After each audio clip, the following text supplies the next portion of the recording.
Assalamualaikum warahmatullahi wabarakatuh. Waalaikumsalam warahmatullahi wabarakatuh. A'udzu billahi minasyaitonir rajim. Bismillahirrahmanirrahim. Innal hamdalillah nahmaduhu wa nasta'inuhu wa nastaghfiruh wa na'udzu billahi min shururi anfusina wa min sayyiati a'malina. Man yahdihillahu fala mudilla lahu wa man yudlil fala hadiya lahu. Asyhadu an la ilaha illallah wahdahu la syarika lahu wa asyhadu anna sayyidana Muhammadan 'abduhu wa rasuluh. Allahumma shalli wa sallim wa barik ala khairil khalqillah sayyidina Muhammad ibn Abdillah wa ala alihi wa sahbihi wa man wala amma ba'd. Qala ta'ala a'udzu billahi minasyaitonir rajim. Bismillahirrahmanirrahim. Inna 'iddatash shuhuri 'indallahi 12 syahran fi kitabillah yauma khalaqas samawati wal ardh minha arba'atun hurum. Dzalika dinul qayyim fala tadhlimu fihinna anfusakum. Wa qala nabiyuna sayyiduna Muhammadun sallallahu alaihi wasallam ursikum bi taqwallahi ta'ala was-sam'i wat-tha'ah. Sadaqallahu mawlana al-aliyyul karim wa sadaqa rasulul nabiyyul hamidul karim wa nahnu ala dzalika minasy syahidin wa syakirin walhamdulillahi rabbil alamin. Ma'asyiral muslimin, saudaraku seiman, seagama, seakidah, sebangsa setanah air yang seluruhnya tanpa kecuali dan mohon maaf tidak disebutkan namanya satu persatu, namun kendati pun demikian sedikit pun tidak mengurangi rasa hormat saya kepada seluruh jamaah yang hadir yang dimuliakan oleh Allah, yang saya cintai, yang saya hormati. Rahimahullah wa rahimahullah. Segala puji hanya milik Allah. Salawat dan salam semoga tetap dilimpahkan selalu atas kekasihnya Allah, panutan kita yang mulia, baginda tercinta pada alam, Nabi Agung, Nabi besar Muhammad sallallahu alaihi wasallam, beserta seluruh keluarga beliau, para sahabat beliau dan seluruh pengikut beliau yang tetap setia kepada beliau, yang tetap cinta kepada beliau, yang tetap istiqomah secara istimrar menjalankan segala perintah beliau, sekaligus menjauhi larangan-larangan beliau, menghidupkan dan mengamalkan sunnah-sunnah beliau, serta melaksanakan wasiat-wasiat beliau, dan tetap istiqomah dalam mensiarkan, mengagungkan, mempertahankan ajaran Islam yang dibawa oleh beliau, yang mudah-mudahan kelak di hari kiamat kita dan keluarga kita, juga saudara-saudara kita semuanya mendapatkan syafaat dari beliau, mendapatkan air di telaga beliau, dikumpulkan oleh Allah di bawah arsy Allah bersama rombongan para nabi, para siddiqin, para syuhada, para sholihin dalam keadaan aman, dalam keadaan selamat, dalam keadaan sejahtera, sentosa, dalam keadaan bahagia. Amin ya Allah ya rabbal alamin. Ma'asyiral muslimin rahimakumullah wa hadakumullah wa hafizakumullah. Bersyukur kita kepada Allah bahwa kita oleh Allah masih diberi nikmat umur sehingga masih dapat berkumpul di mushola Nurul Hidayah yang kita cintai ini, di majelis ilmu yang mulia ini. Hari ini kita sudah berada di hari yang ke-19 di bulan Dzulqa'dah 1446 Hijriah, bertepatan dengan hari yang ke-17 di bulan Mei 2025. Dan taklim kita pada hari ini adalah taklim pertemuan yang ke-625. Baiklah, mari kita awali taklim kita pada pagi hari ini sebagaimana biasa, yaitu dengan melakukan 3 hal. Yang pertama, membaca suratul Fatihah yang pahalanya kita hadiahkan untuk seluruh ahli wujud keluarga kita dan guru kita. Yang kedua, kita membaca sholawat walaupun hanya beberapa alinea atau beberapa bait. Dan yang ketiga, kita membaca zikir jalal. Sekaligus kita bermunajat kepada Allah Subhanahu wa taala Jalla Jalaluhu. Semoga dengan barokah pembacaan surah Al-Fatihah yang akan kita baca, juga dengan barokah pembacaan shalawat,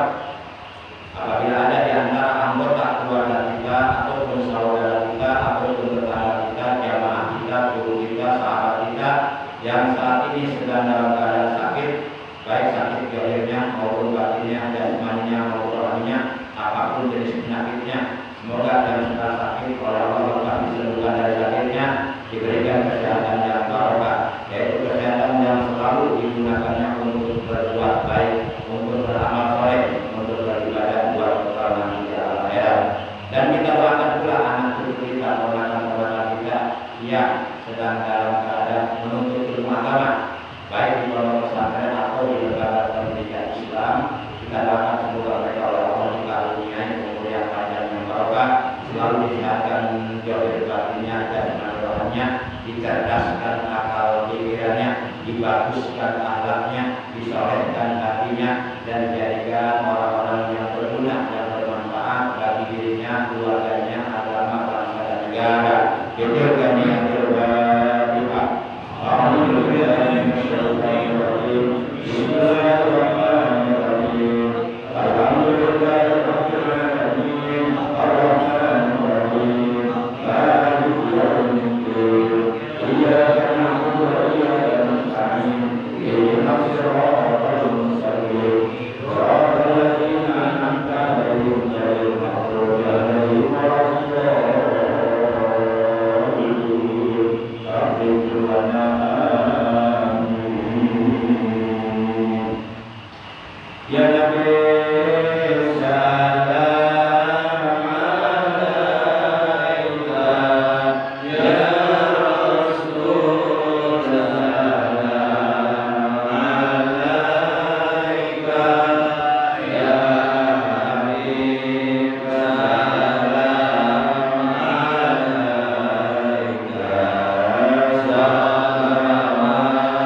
Salam alaika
Diterangkan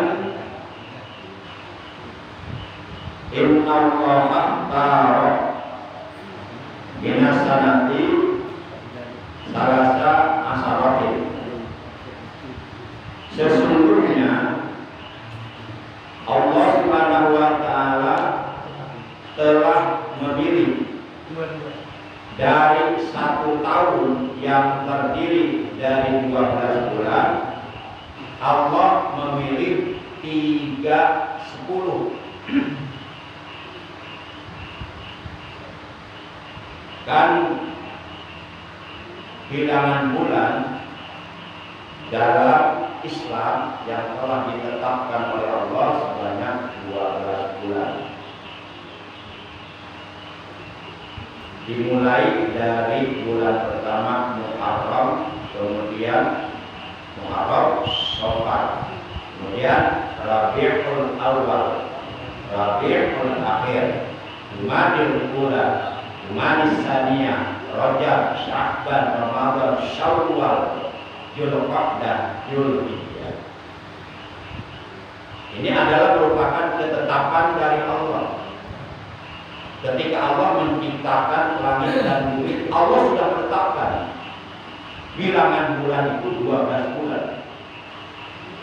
Sebagaimana Allah tegaskan dalam firman-Nya surah 9 At-Taubah juz yang ke-10 ayat 36.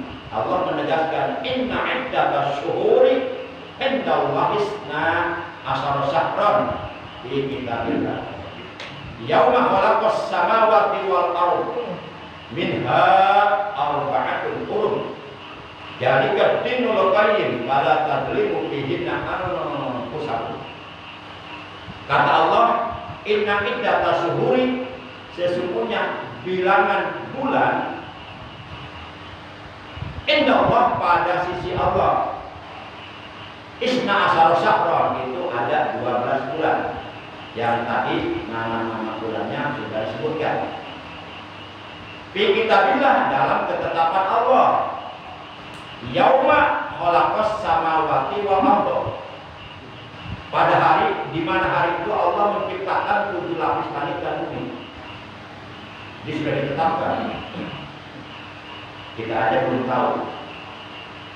Minha, dari 12 bulan tersebut, arba'atun hurum, ada 4 bulan-bulan haram yang disebut ashhurul hurum, bulan-bulan mulia, yaitu Dzulqa'dah, Dzulhijjah, Muharram. Terseling 5 bulan, yang keempatnya adalah bulan Rajab. Dzulqa'dah, Dzulhijjah, Muharram, Rajab, itu 4 bulan haram.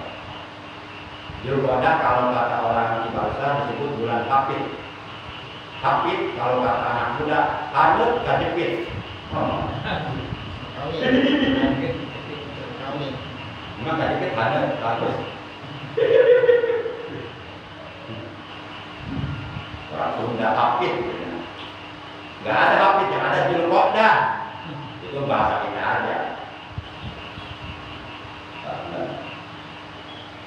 Jadikan dinul qayyim, kata Allah, itulah agama yang lurus.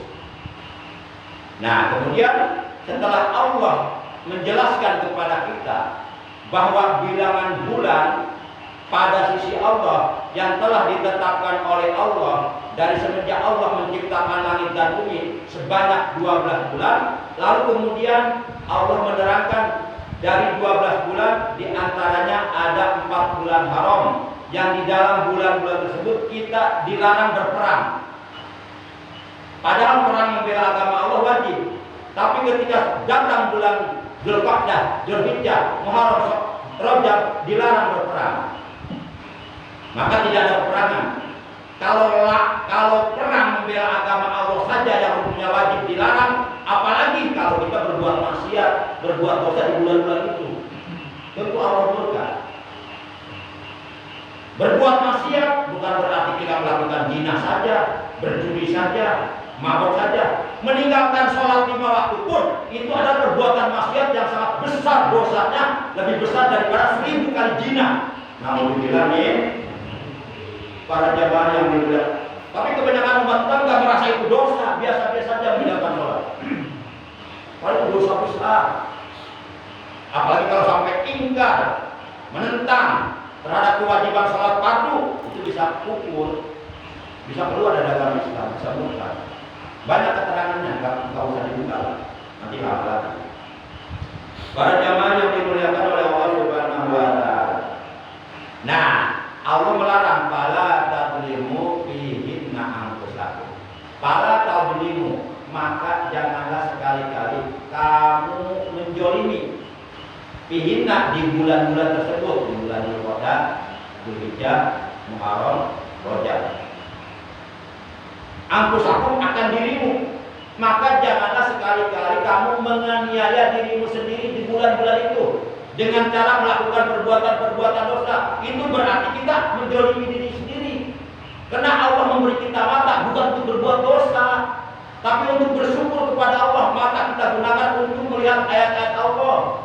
Allah kasih kita kaki bukan untuk dilangkahkan ke tempat dosa, tapi untuk dilangkahkan ke tempat yang Allah ridho.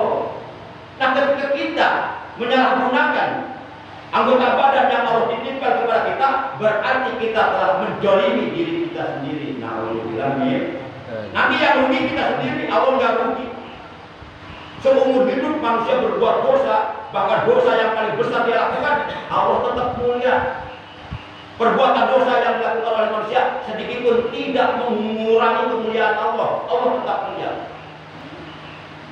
Dan ibadah yang dilakukan oleh manusia sebanyak apapun, serajin apapun, sehebat apapun, sedikit pun tidak bisa menambah kemuliaan Allah. Allah tetap mulia. Tidak ada kaitannya dengan makhluk. Allah tidak butuh kepada makhluk. Para jamaah yang dimuliakan oleh Allah Subhanahu wa Ta'ala. Tapi nanti kita yang rugi kalau kita tidak beribadah kepada Allah. Menyesal tidak ya? Biar saja nanti kalau nanti juga mati.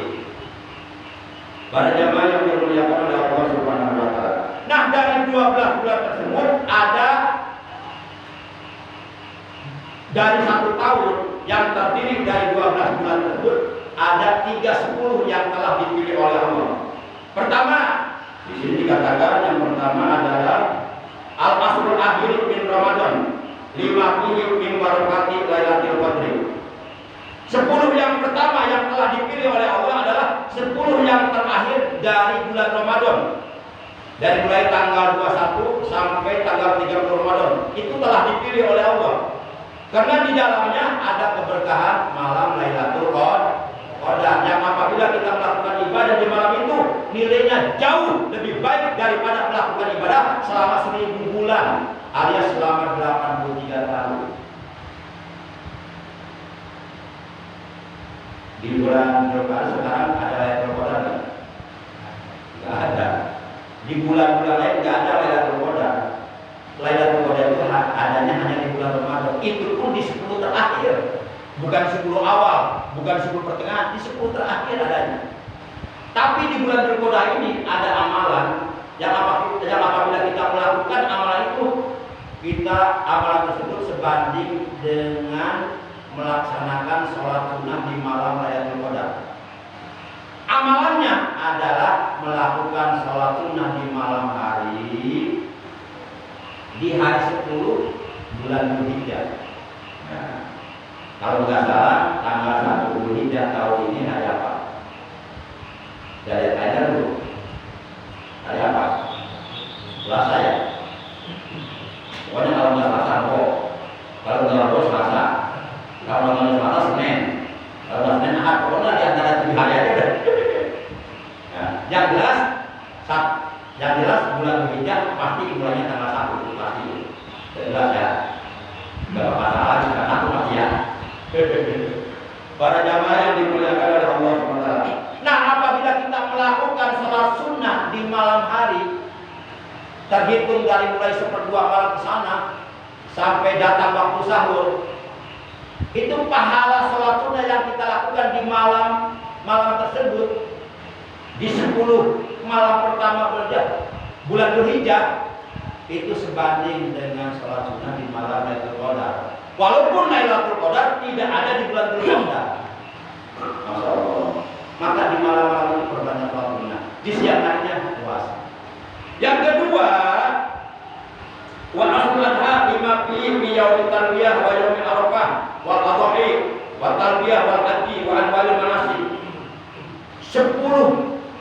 Yang kedua yang telah dipilih oleh Allah adalah 10 hari pertama di bulan Dzulhijjah, di bulan haji. Dari mulai tanggal 1 sampai tanggal 10 hari raya Kurban. Itu telah dipilih oleh Allah karena di dalam hari-hari itu ada yang namanya hari Tarwiyah, yaitu tanggal 8 haji, 9 hari Arafah, bukan di pada Arafah jamaah, 10 hari raya Kurban. Kemudian ada hari Arafah. Hari Arafah itu hari yang ke-9 di bulan Dzulhijjah.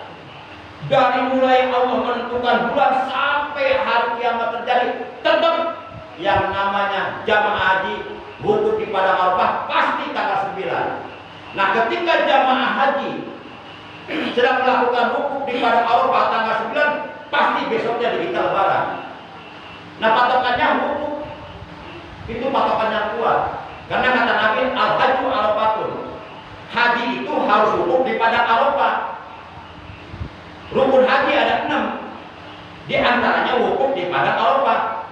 Kalau umpama rukun haji yang ke-1 sampai ke-5 kita lakukan, tapi tidak wukuf di padang Arafah, nggak jadi haji. Nah, kalau jamaah haji melakukan wukuf dari padang Arafah hari Jumat, itulah yang disebut haji akbar. Nah, sekarang kalau nggak salah, jamaah haji akan melakukan wukuf di padang Arafahnya hari Kamis, bukan hari Jumat. Seandainya hari Jumat itu harinya haji akbar. Gimana? Ada informasi Jumat. Oh iya. Ya alhamdulillah kalau hari Jumat berarti haji akbar. Para jamaah, kemudian di 10 hari pertama di bulan Dzulhijjah ada kurban, ada pembacaan talbiyah yang dibaca oleh para jamaah haji ketika melakukan tawaf, baik tawaf ifadah, tawaf qudum, tawaf ifadah, tawaf wada. Labbaik Allahumma labbaik, labbaik la syarika lak, labbaik innal hamda wan ni'mata lak wal mulk la syarika lak, labbaik Allahumma labbaik, dan seterusnya. Kemudian ada ibadah haji, ada berbagai macam manasik ibadah haji. Maka 10 hari pertama di bulan Dzulhijjah telah dipilih oleh Allah karena ada keistimewaan itu. Kemudian yang ketiga, 10 hari ketiga yang telah dipilih oleh Allah Subhanahu wa taala adalah 10 hari pertama di bulan Muharram. 10 hari pertama di bulan Muharram. Karena di dalamnya ada hari Tasyura, hari Asyura. Hari Asyura yaitu tanggal 10 Muharram, di mana pada tanggal 10 Muharram atau pada hari Asyura itu telah terjadi 10 peristiwa besar. Yang apabila saya buka satu-satunya nanti lama lagi, sudah kita lewat saja. Para jamaah yang dimuliakan oleh Allah Subhanahu wa taala. Nah, barang siapa yang berpuasa di hari Arafah ketika jamaah haji sedang wukuf di padang Arafah, di sana kita di sini puasa pada hari Arafah. Nawaitu shauma ghadin min yaumi Arafah lillahi ta'ala. Aku niat puasa esok hari di hari Arafah karena Allah Ta'ala, maka baginya akan mendapatkan pahala sama dengan pahala puasa selama 60 tahun. Gila, bener gila. Haji benar. Puasanya cuma sehari dari subuh sampai maghrib, tapi dikasih pahalanya pahala puasa 60 tahun. Yang notabene kita sampai mati pun tidak akan mampu melakukan puasa selama 60 tahun. Jangankan puasa 60 tahun, puasa Ramadan 30 hari aja kita maksain banyak, mati-matian. Apalagi kena musibah banjir ya. Udah capek lagi puasa lagi, masih berpuasa, luar biasa. Banyak yang jebol. Nah, itu baru diuji segitu udah jebol. Apalagi diuji dengan hujan api, seperti di Israel. Para jamaah yang dimuliakan oleh Allah Subhanahu wa taala. Keterangannya wafil khabari, dan diterangkan di dalam sebuah khabar atau hadis, man soma yauma arafah min dzulhijjah katabahu ta'ala lahu siyama sittina sana wa katabahu Allahu minal qadidin. Artinya barang siapa yang berpuasa pada hari Arafah yakni tanggal 9 Dzulhijjah, maka Allah Subhanahu wa taala mencatat atau menetapkan baginya pahala puasa 60 tahun. dan Allah akan menetapkan baginya termasuk ke dalam golongan orang-orang yang khusyuk. Minal qanitin, termasuk ke dalam golongan orang-orang yang khusyuk. Kalau ibadah kita nggak khusyuk, tapi kita oleh Allah dimasukkan ke dalam golongan orang-orang yang khusyuk. Para jamaah yang dimuliakan oleh Allah Subhanahu wa Ta'ala. Nah, itulah keistimewaan 10 hari pertama di bulan Dzulhijjah. Bahkan dalam hadis yang telah diriwayatkan oleh Abu Hurairah, wara Abu Hurairah radhiyallahu anhu, Abu Hurairah radhiyallahu anhu, beliau telah meriwayatkan sebuah hadis anin Nabi sallallahu alaihi wasallam, dari Nabi Muhammad sallallahu alaihi wasallam, annahu qol, bahwasanya Nabi Muhammad sallallahu alaihi wasallam beliau telah bersabda. Kata beliau, ma min ayyamin ahabbu ilallahi ayyubada fiha min asri dzulhijjah ya'dilu saumu kulli yaumin minha siyama sanatin wa qiyamu kulli lailatin minha qiyama lailatil qadri. Nah, ini keterangannya. Kata Rasulullah, ma min ayyamin ahabbu ilallah ayyubada fiha min asri dzulhijjah. Tidak ada hari-hari di mana Allah diibadahi, disembah di hari-hari itu lebih disukainya oleh Allah. Artinya kalau seorang hamba Allah melakukan kebaikan, amal soleh, ibadah apapun di hari-hari tersebut, yakni di 10 hari pertama bulan Dzulhijjah, itu Allah sangat menyukainya. Kata Nabi, tidak ada hari-hari di mana Allah diibadahi lebih disukainya oleh Allah daripada 10 hari pertama bulan Dzulhijjah. Maka Allah menyediakan pahala besar bagi siapapun yang melakukan ibadah di hari-hari itu. Ya'dilu sawmu kulli yaumin min hasyama sanatin. Saking istimewanya hari-hari itu, berpuasa 1 hari di dalamnya, yakni berpuasa 1 hari di 10 hari pertama bulan Dzulhijjah, itu ya'dilu siyama sanatin, itu pahalanya bisa membandingi pahala puasa 1 tahun. Puasa 1 hari, pahalanya sebanding dengan pahala puasa 1 tahun. Kerjanya 1 hari, tapi dapat gajinya gaji setahun. Kira-kira mau nggak? Kalau umpama di alamnya sekarang kita, ya, dipanggil sama manajer, kamu mau nggak kerja saya sehari? Saya kasih gaji setahun. Mau banget aku. Saking girangnya sampai lupa istri itu. Istri ditinggal, kawin lagi. Karena gajinya kerja sehari dikasih setahun. Seharinya 5 juta kali setahun. Berarti 5 juta kali 360 hari, berapa miliar? Itu sehari doang kerja itu. Makanya dia saking girang lupa istri sampai kawin lagi ya. Siapa tuh? Para jamaah yang dimuliakan oleh Allah Subhanahu wa Ta'ala. Kemudian wa qiyamu kulli lailatin minha qiyama lailatul qadri, dan melakukan salat sunnah di malam harinya. Kita melakukan salat sunnah di malam hari, yakni di dalam 10 hari pertama bulan Dzulhijjah. Nah, itu pahalanya sebanding dengan pahala melaksanakan salat sunnah di malam Lailatul Qadar. Ini kan momen-momen seperti ini, keistimewaan seperti ini jangan dilewatkan begitu saja. Kalau kita cuek-cuek saja, tidak meraihnya, akan menjadi penyesalan buat kita nanti akhirat. Manfaatkan mumpung kita dikasih kesempatan bisa hidup di bulan haji tahun ini. Yang notabene bulan haji tahun depan kita belum tentu keumuran. Nggak ada jaminan kalau umur kita akan sampai di bulan haji tahun depan. Maka ketika momen-momen seperti ini, keuntungan seperti ini yang Allah sediakan tidak diraih, tentu akan menjadi penyesalan buat kita nanti di akhirat. Penyesalan selalu datang di kemudian hari, bukan di awal. Nanti nyesalnya bukan sekarang. Para jamaah yang dimuliakan oleh Allah Subhanahu wa taala. Baik, barang siapa yang berpuasa di 10 hari pertama bulan Dzulhijjah, dari mulai tanggal 1 Dzulhijjah sampai tanggal 9 puasanya. Tanggal 10-nya haram karena itu hari raya kurban Idul Adha.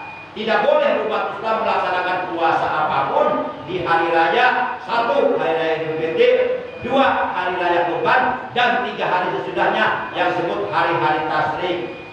Kemudian puasa sunnah di hari Jumat saja, itu adalah larangan.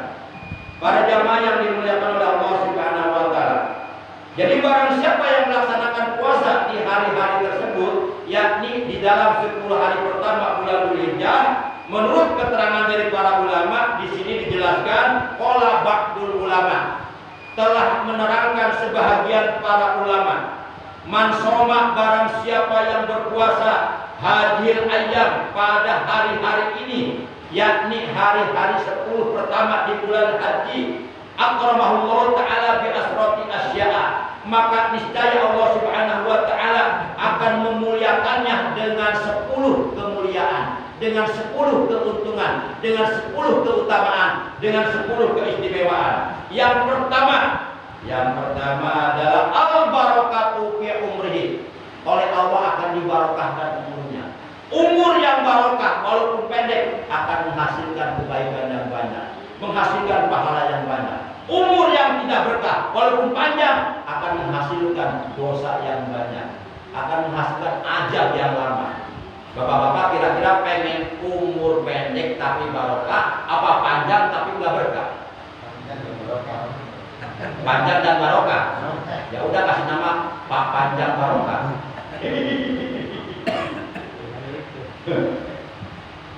Yang itu maunya semua orang, tapi kan yang menentukan umur Allah. Yang terpenting masalah umur sudah ditentukan oleh Allah. Mau pendek, mau panjang, itu urusan Allah. Kalau perempuan kebanyakan kayaknya panjang dia. Kok di situ? Dada dikit. Yang penting barokah. Lihat Imam Syafi'i umurnya pendek, cuma 54 tahun. Masih tuaan saja. Saya udah 58. Imam Syafi'i 54 tahun udah meninggal, tapi umurnya barokah, ilmunya sampai sekarang, kitab-kitab karyanya sampai sekarang dikaji di seluruh dunia, jadikan rujukan luar biasa, seakan-akan beliau masih ngajar, masih itu barokah. Masya Allah. Nah, insya Allah kalau kita berpuasa di 10 hari pertama bulan Dzulhijjah, insya Allah umur kita dibarokah oleh Allah. Asalkan kita puasanya semata-mata karena Allah, mencari Allah. Kalau mampu puasa 9 hari, nggak mampu 8 hari, nggak mampu juga 7 hari, masih nggak mampu 6 hari, 6 hari juga nggak mampu 5 hari dong. Sama males 4 hari atuh, nggak mampu juga 3 hari maksain. Nggak mampu 2 hari atuh, nggak mampu juga sehari saja, masa nggak mampu? Nggak mampu sehari juga udah ada minta mati. Insya Allah kalau niatnya kuat, insya Allah puasa. Insya Allah. Yang minimal puasa di hari karya dan di hari dapat 2 hari. Syukur-syukur dapat 9 hari gitu ya. Ini saking rajinnya puasa 10 hari. Sampai tanggal 10 hari masih puasa. Belum kita bang. Dosa tuh. Saking rajinnya kebablasan itu. Para jamaah. Yang kedua, wajibatu fi malihi. Insya Allah tanpa sepengetahuan kita, tanpa diduga-duga, tanpa dikira-kira, tanpa disangka-sangka, di luar pengetahuan kita, terasa tidak terasa, merasa atau tidak merasa, harta kita akan ditambah oleh Allah. Tambah, tadinya menjadi 1 jadi 2, itu kan harta.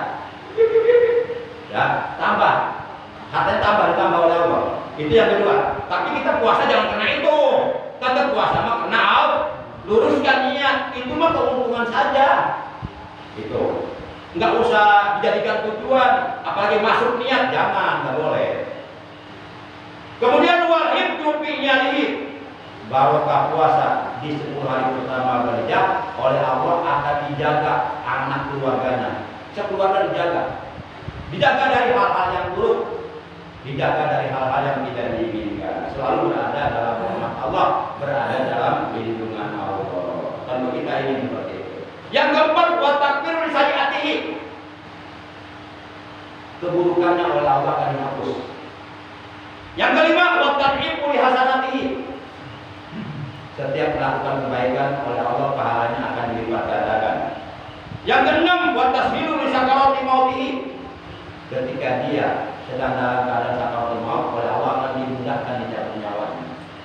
Sebab ada orang yang nyawanya lama, sampai 8 tahun. Siapa tuh? Ariel Sharon, Perdana Menteri Israel yang dulu. 8 tahun sampai membusuk tubuhnya, sampai keluar belatung, sampai bau. Itu kan tersiksa. Sampai keluarganya sendiri, istrinya sendiri merasa jijik melihatnya. Mau kita seperti itu sekarang, dilamain sama Allah. Mau dibilang tidak. Tuh, Muhammad Mustafa Kemal Atatürk juga sama sampai busuk tubuhnya, saking lamanya sakaratnya. Itu aja, belum sampai akhirat udah diajak di dunianya. Mau dibilangin. Nah, insya Allah dengan barokah kita puasa di 10 hari pertama Dzulhijjah, insya Allah Allah akan at-tashilu di sakaratul maut, akan dimudahkan ketika dicabut nyawanya ketika sakaratul maut. Yang ketujuh, wadiyaku di julmati qabrihi. Akan diterangkan oleh Allah nanti alam kuburnya, terang benderang. Kemudian yang kedelapan, watasqilu li mijanihi. Timbangan amal kebaikannya oleh Allah akan diberatkan ke kanan. Padahal ketika di alam dunia ibadahnya biasa-biasa saja. Tahu-tahu di akhirat ketika amal timbang berat ke kanan, luar biasa. Oh, ini barokah puasa di 10 hari pertama bulan Dzulhijjah. Ini keuntungan seperti ini penting buat kita nanti di akhirat. Kemudian yang berapa? Yang ke-9, wan najatu min darokati, akan diselamatkan dari ajal kubur. Yang ke-10, wasukutu ala daruratihi, dengan kehendak Allah dan dengan sababnya barokah kita berpuasa di 10 hari pertama bulan Dzulhijjah semata-mata karena Allah, mengharap Allah, maka orang tersebut oleh Allah akan diangkat derajatnya ke derajat yang mulia. Demikian tadi kita pada hari ini yang bisa Allah sampaikan. Mohon maaf atas segala kekurangannya dan terima kasih atas segala perhatiannya dan atas kehadirannya. Mudah-mudahan ilmu kita oleh Allah ditambah dengan ilmu yang barokah, ilmu yang manfaat, ilmu yang maslahat, ilmu yang mendatangkan kebaikan-kebaikan untuk kehidupan dunia dan akhirat. Amin ya rabbal alamin. Dan jika kepada Allah semoga kesalahan-kesalahan, dosa-dosa yang pernah kita lakukan, baik kecil atau tidak besar, baik melakukan dosanya secara sembunyi-sembunyi atau terang-terangan, semoga semuanya oleh Allah dihapus, dilebur, diampuni dengan barokah kita istiqomah duduk di majlis ilmu. Amin ya rabbal alamin. Akhirnya mari kita tutup hari kita pagi hari ini